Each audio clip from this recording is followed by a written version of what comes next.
सत्य के साथ। एक बड़ा खुलासा आप सबके बीच में। चुनाव को जो जादुई तरीके से भारतीय जनता पार्टी पलटती है, वो जादुई तरीका क्या है?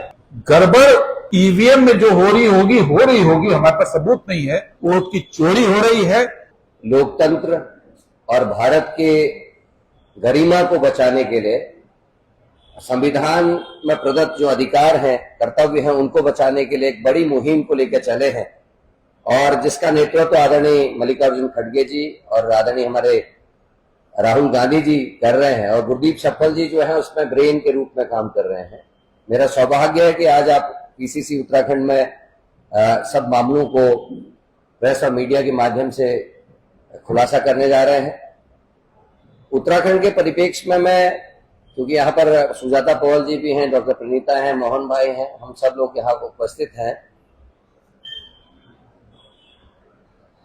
सप्पल साहब के गाइडेंस में हमने 3 लोगों की कमेटी बनाई थी, जिसमें एडवोकेट पंकज छेत्री, डॉक्टर हमारे प्रेम बहुखंडी जी और अभिनव थापर जी को उसमें सम्मिलित किया गया था। इन्होंने विभिन्न जिलों में जाकर आरटीआईज लगाने का और जानकारी लेने का काम किया और आज आपके सामने ये सब उपलब्ध है। कोटद्वार से है, कहीं कहीं से है, ये सारी फाइल्स जो है उन्हीं को लेकर हम यहाँ आए हैं आपके बीच में।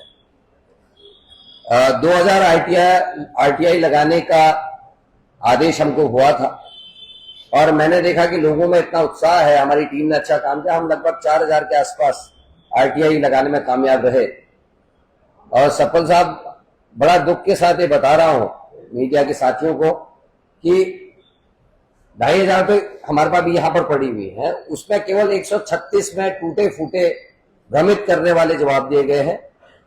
कई में तो ये हो गया कि दूसरे विभागों के ऊपर ठीकरा फोड़ दिया। एक निकाय चुनाव के उसमें, जिसमें प्रवीण भारद्वाज जी की धर्मपत्नी चुनाव लड़ी, उसमें कल समाचार पत्रों में भी है, उसमें स्थानीय जज ने एक टिप्पणी भी कर दी है, एक आदेश भी जारी किया है, जिसमें गलत दस्तावेजों की मदद से कोशिश ये की गई कि गलत वोट बनाए जाए। लगभग 300 के आसपास वो वोट बने हैं एक वोट में। तो ये निश्चित ही गंभीर विषय है और चुनाव कमीशन को लगातार फरवरी के माह से मैं विभिन्न चीजों के बारे में जानकारी दे रहा था और टाल मटोल की स्थिति थी। चुनाव कमीशन ने एक पत्र पंचायत चुनाव के ठीक पहले जारी किया, जिसका विरोध हमारे कुछ साथियों ने हाईकोर्ट नैनीताल में किया और हाईकोर्ट ने जो टिप्पणी की कि चुनाव आयोग का वो पत्र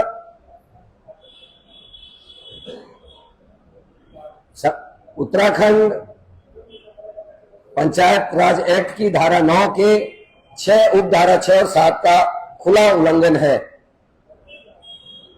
उसके बाद भी चुनाव कमीशन ने सरकार के एजेंट के रूप में काम जारी रखा और अब हम आदरणीय सप्पल जी के निर्देशन पर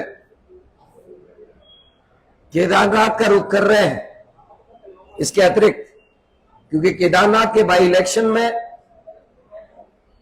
संसदीय चुनाव और बाई इलेक्शन के बीच के 4 माह के अंतराल में लगभग 4800 वोटों को हटाया गया और लगभग 8000 नए वोट जोड़े गए। तो उसमें एक सघन अभियान हम लोग चला रहे हैं, जिसमें 4-5 दिन मैं स्वयं भी वहां कैंप करूंगा और एक बड़ा खुलासा आप सबके बीच में हम लेकर आएंगे।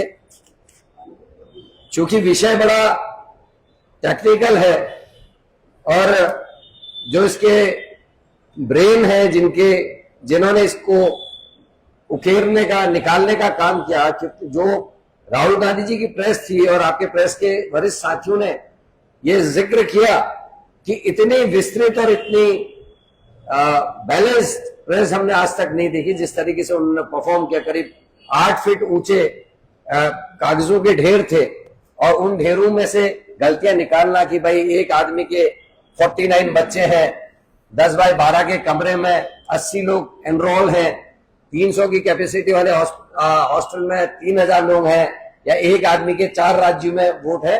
तो ये आदरणीय गुरदीप सप्पल जी ने जो टेक्निकली काम किया था और राहुल जी के निर्देश पर, खड़गे जी के निर्देश पर जो टीम वर्क हुआ है, उसका नतीजा था। मैं चाहूंगा आदरणीय गुरदीप सप्पल जी अब हमारे प्रेस के साथियों को संबोधित करें और हम लोगों को थोड़ा और आगे गाइड भी करें। आप सभी पत्रकार बंधु काफी समय से देहरादून में पत्रकारिता करते आ रहे हैं। जब 2022 का चुनाव हुआ था प्रदेश का, उसके पहले आपको याद है कि एक बड़ी रैली हुई थी परेड ग्राउंड में, जिसमें आदरणीय राहुल गांधी जी शामिल हुए थे। और उस वक्त देहरादून के लोगों का यह कहना था कि इतनी बड़ी राजनीतिक रैली याददाश्त में लोगों ने नहीं देखी थी। पूरे प्रदेश के अंदर यह माहौल था और लोग ये मान के चल रहे थे कि भारतीय जनता पार्टी की सरकार हारेगी और कांग्रेस की सरकार बनेगी। लेकिन उस वक्त भी जो चुनाव के नतीजे आए वो बहुत हैरान करने वाले थे, ना केवल कांग्रेस के नेताओं के लिए बल्कि तमाम मीडिया के साथी भी हैरान परेशान थे कि ये नतीजा कैसे आया, और पब्लिक भी।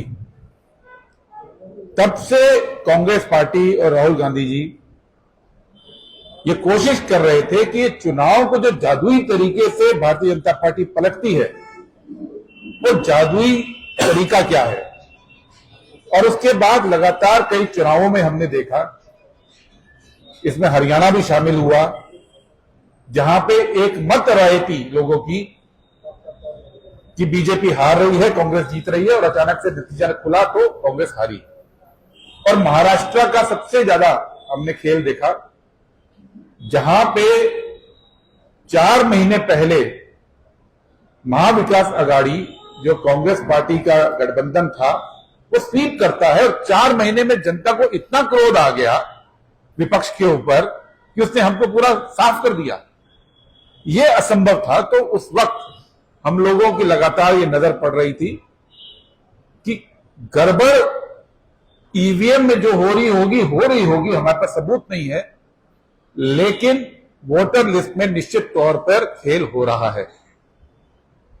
इसी सिलसिले में राहुल जी ने अलग अलग जगह पे जांच के आदेश दिए थे, और अब जो बेंगलोर की एक लोकसभा सीट पे उसकी एक असेंबली में जो 1.25 लाख से ज्यादा वोट का घपला पकड़ा गया, वो आज देश भर में हर व्यक्ति की जुबान पर है, और लोग ये देख पा रहे हैं कि वोट चोरी कैसे हो रहा है। लेकिन चुनाव आयोग नहीं मान रहा। चुनाव आयोग अभी भी सुप्रीम कोर्ट में पिछले हफ्ते भी यही कहता रहा कि हमारा सिस्टम फूल प्रूफ है। चुनाव आयोग अभी भी यह कहता रहा कि हमारे सिस्टम में किसी का वोट गलत कट ही नहीं सकता। चुनाव आयोग अभी भी बिहार के संदर्भ में और पुराने संदर्भ में यह दावा कर रहा है कि एक भी वोटर का वोट अगर कटता है तो उसको सुनवाई का मौका मिलता है, उसको सूचना मिलती है एडवांस में कि आपका वोट हम काटने जा रहे हैं, आप बताइए वोट कटना चाहिए कि नहीं कटना चाहिए। और एसडीएम के लेवल पे, जिसको हम ईआरओ बोलते हैं, इलेक्टोरल रजिस्ट्रेशन ऑफिसर, उसके लेवल पे वोटर को जाके सुनवाई का मौका मिलता है। और हम सब जानते हैं कि ये सरासर झूठ बोला जा रहा है। आपकी नजर में देहरादून में, उत्तराखंड में आप कोई एक वोटर ऐसा ढूंढ के दिखा दीजिए जिसका वोट कटा हो और कटने से पहले उसको नोटिस आया हो और कटने से पहले उसको एसडीएम ने बुलाया हो और बोला हो कि भाई आपका वोट कट रहा है, हम क्या करें। इतना बड़ा झूठ चुनाव आयोग सुप्रीम कोर्ट में बोल रहा है, और उस झूठ को हमें मालूम था, क्योंकि जब महाराष्ट्र के बाद कांग्रेस पार्टी डेलीगेशन लेके जा रही थी चुनाव आयोग पे, तो हमारी बात सुनने को तैयार नहीं थे। वो ये कहते थे नहीं, हमारे यहां गलत वोट कट ही नहीं सकता, हमारे यहां इतने, हमें स्टेप्स गिनाते थे। तो चुनाव आयोग की पूरी प्रक्रिया को देश के सामने रखने के लिए उत्तराखंड के अंदर यह योजना बनी कि करीब 2000 ऐसे वोटर जिनका की वोट कटा था, उन वोटर से हम आरटीआई डलवाएंगे, क्योंकि 3 चरण चुनाव आयोग कहता है। चुनाव आयोग कहता है वोट कटने के 3 चरण हैं। एक चरण, अगर मेरा वोट कट रहा है तो कोई एक व्यक्ति फॉर्म भर के अपने नाम से फॉर्म 7 जमा करता है कि भाई इनका वोट काटा जाए। तो ये मेरा हक है जानने का कि मेरा फॉर्म भर के किसने दिया, किस व्यक्ति ने ये बोला है कि मेरा वोट कटना चाहिए। ये तो मेरा अधिकार है ना, मौलिक अधिकार है। मेरा मौलिक अधिकार कोई दूसरा व्यक्ति छीन ले, ये संभव नहीं हो सकता देश के अंदर। तो हमने पहली जानकारी ये मांगी ये लोगों के बीच जाके कि जिसका वोट कटा है उसका वोट काटने की अर्जी दी किसने। दूसरी बात, जो चुनाव आयोग बार बार कहता है कि जिसका वोट कटने का फॉर्म 7 आता है उसके लिए हम एक स्पीड पोस्ट भेजते हैं घर पे, और स्पीड पोस्ट एक्नॉलेजमेंट वाला होता है। तो वोटर्स जिनका वोट नाम कटा उन्होंने आरटीआई में जवाब मांगा कि पहली बात हमको मेरा नाम काटने की अनुशंसा किसने की वो बताइए। दूसरा, जो स्पीड पोस्ट आपने भेजा था, अब तो पूरा आईटी पे बेस्ड सिस्टम है पोस्ट ऑफिस का, हर स्पीड पोस्ट ट्रैकिंग होती है, यूनिक आईडी होती है। तो मुझे ये बताइए कि मेरे को स्पीड पोस्ट भेजा कब गया, अगर भेजा है तो तब हमारी गलती है। और तीसरा, ये चुनाव आयोग कहता है कि अगर स्पीड पोस्ट नहीं मिला या मिला और उसका जवाब वोटर ने नहीं दिया तो बीएलओ घर जाके फिजिकली वेरीफाई करेगा और एक लिखित रिपोर्ट देगा। चुनाव आयोग ये दावा करता है कि तीनों कागज, पहला कागज फॉर्म 7 काटने का एप्लीकेशन, दूसरा कागज स्पीड पोस्ट की रिकॉर्ड और तीसरा कागज बीएलओ की रिपोर्ट, ये चुनाव आयोग सुरक्षित रखता है। ये बार बार वो कह रहा है। तो उत्तराखंड के अंदर यही कोशिश की गई कि लोग 2000 लोग हमने तय किया था कि 2000 वोटर ऐसे जिनका नाम कटा है, हम कांग्रेस पार्टी की ओर से उनको अपील करेंगे, उनकी मदद करेंगे और 2000 एप्लीकेशन चुनाव आयोग को डलवाएंगे ताकि चुनाव आयोग ये जानकारी उन वोटर को दे सके।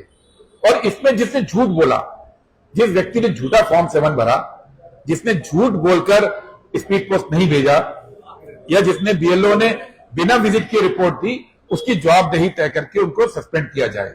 यह कांग्रेस पार्टी की योजना थी। मुझे खुशी है कि जब ये अनाउंस किया गया तो उस वक्त हमने 2000 आरटीआई का टारगेट रखा था।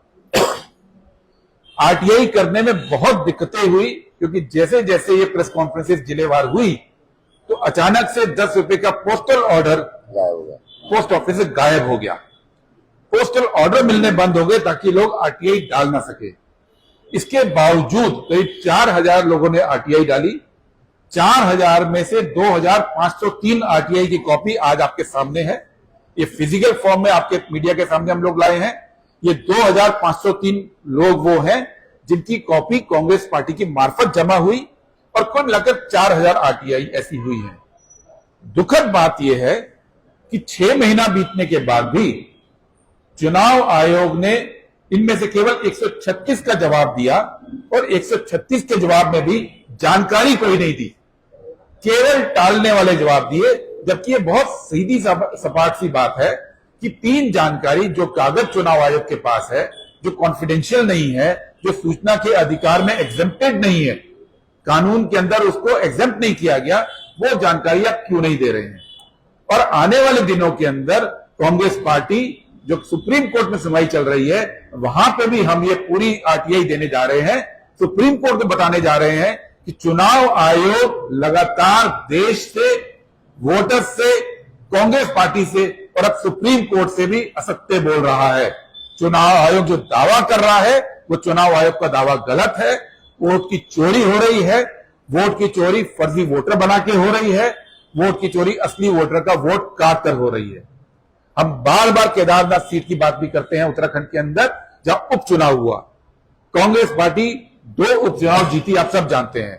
बद्रीनाथ का हम उपचुनाव जीते और हम मंगलौर का उपचुनाव जीते।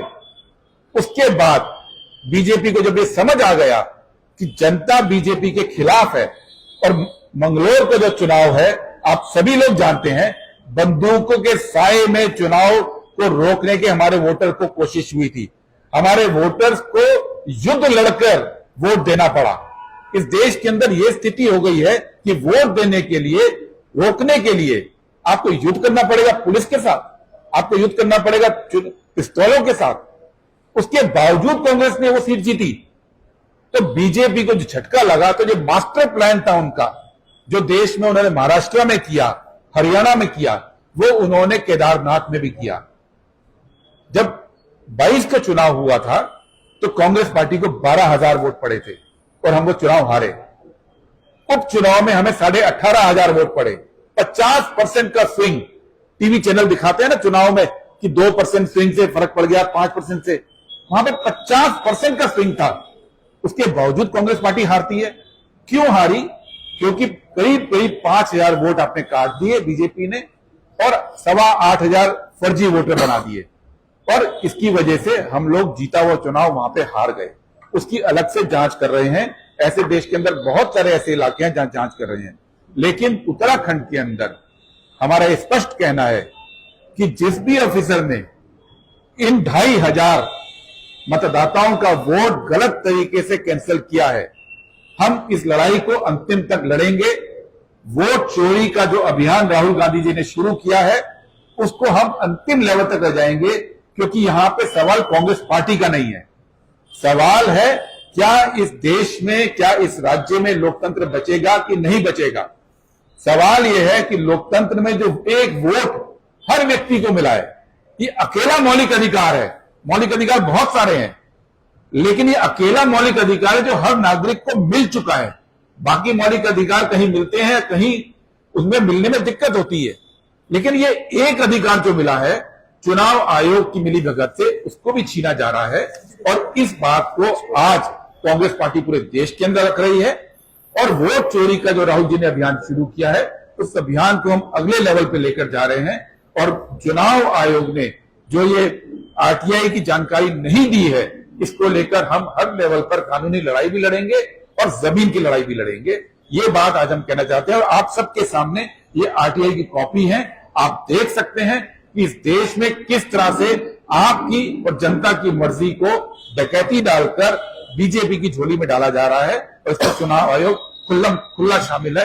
ये कांग्रेस पार्टी का आरोप है और ये कांग्रेस पार्टी इसके लिए लगातार सबूत दे रही है। इस देश में लोकतंत्र है, और लोकतंत्र में जब तंत्र गड़बड़ करेगा तो लोक बचता है।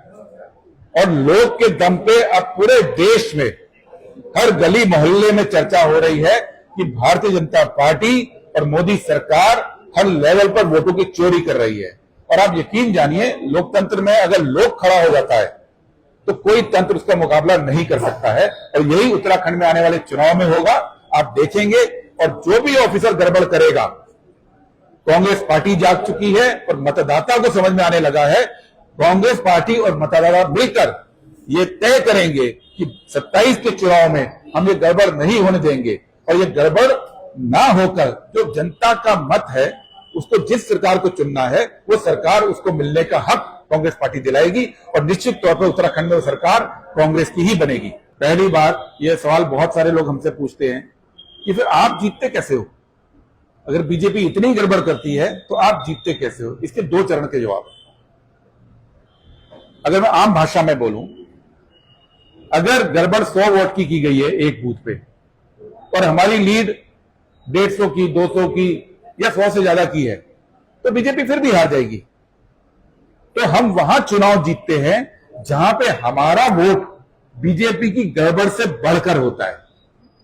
और यही कारण है कि जब लोकसभा चुनाव वो हारे और 240 पे सिमट गए, तो बीजेपी के अंदर पैनिक हुआ। ये हमको लगता है कि वो पैनिक मोड में आए और महाराष्ट्र में जीतने के लिए उन्होंने हर वो काम करना शुरू किया जो पहले से करते थे, लेकिन ज्यादा लेवल पे करना शुरू किया। एक पुराना किस्सा है कि किसी का पजामा बहुत लंबा हो गया, वो घर में बोल गया इसको जो है 1 गिठाम छोटा कर दीजिए, 6 इंच छोटा कर दीजिए। तो घर के सब लोगों ने 6-6 इंच छोटा कर दिया। तो यही महाराष्ट्र में हुआ। बीजेपी ने कहा कि भाई वोट काटो, तो उनके सारे लोग वोट काटने में लग गए और एंड में रिजल्ट ऐसे पूरी पोल खुल गई, पजामा गायब भी हो गया है और वो सबके सामने इज्जत बीजेपी की उतर गई है। तो ये जो कहानी हुई है, ये कहानी बीजेपी बार बार करती आई। इसके पहले जब वो कर रहे थे, जीत रहे थे, जब वो लोकसभा चुनाव में ये काफी नहीं हुआ तो वो पैनिक मोड में आए हैं। और पैनिक मोड में आने के बाद ये पूरा खुलासा हुआ। और लोकसभा के अंदर भी, कर्नाटक के अंदर जो राहुल जी ने बेंगलोर सेंट्रल का जो पूरा डेटा दिया है, वो यही दिखाता है कि हम 37,000 वोट से वो सीट हारे और एक विधानसभा पे 1.25 लाख फर्जी वोटर थे। उसके अंदर 8 विधानसभा थी, इस सीट के अंदर 8 विधानसभा में 7 विधानसभा हम जीतते हैं और 7 विधानसभा की लीड एक विधानसभा से वो पूरी करके हमको वो लोकसभा हरा देते हैं। तो Bharatiya Janata party election commission की मदद से बहुत चुनिंदा तरीके से इस काम को कर रही है। साइंटिफिक रिगिंग हम इसको कह सकते हैं। साइंटिफिक रिगिंग को रोकने का अब बीड़ा हम लोगों का है।